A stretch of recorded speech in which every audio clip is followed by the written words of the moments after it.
પોરબંદર જિલ્લા પોલીસે વધુ એક ગેંગ વિરુદ્ધ ગુજસી ટોકનું શસ્ત્ર ઉગામ્યું છે। કોડીનારની ઘાટવડ ગેંગના 9 જેટલા શખ્સો વિરુદ્ધ રાણાવાવ પોલીસ સ્ટેશનમાં ગુનો દાખલ કરવામાં આવ્યો છે।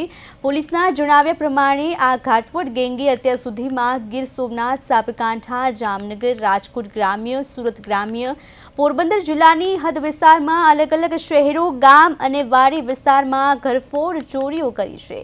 ગેંગનો મુખ્ય સૂત્રધાર હિતેશ ચૌહાણ છે।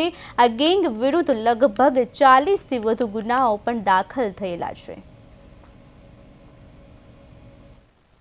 અણિયારી ગામમાં જે ચોરીના ગુનામાં આરોપીઓ પકડાયેલ તેની સમગ્ર ગુનાહિત ઇતિહાસ કાઢી અને અલગ અલગ ગુનાઓનો રેકોર્ડ વેરીફાઈ કરી અને આ જે સમગ્ર ટોળકી દ્વારા જે ઓર્ગેનાઇઝડ ક્રાઇમ ચલાવવામાં આવતો હતો તેની સંપૂર્ણ વિગતો ભેગી કરી અને આ જે ગુનો છે એની જે કાર્યવાહી ચલાવવામાં આવેલ એમાં અંદાજિત છેલ્લા 10 વર્ષમાં લગભગ 40થી વધુ ગુનાઓ આ ટોળકી દ્વારા, જેના ગેંગ લીડર હિતેશ દિલીપભાઈ ચૌહાણ છે, એમના દ્વારા જે આ બધા જિલ્લાઓ છે તેમાં આચરવામાં આવેલ આ ગુજસી ટોક જે દાખલ કરવામાં આવેલ છે તેમાં ગેંગ લીડર હિતેશ દિલીપભાઈ ચૌહાણ વિરુદ્ધ કુલ 30 ગુનાઓ દાખલ થયેલ છે। તેના સિવાય બીજા અન્ય 8 જેટલા સાગરીતોને પણ આ ગુનામાં તેમના વિરુદ્ધમાં ગુનો નોંધવામાં આવેલ છે।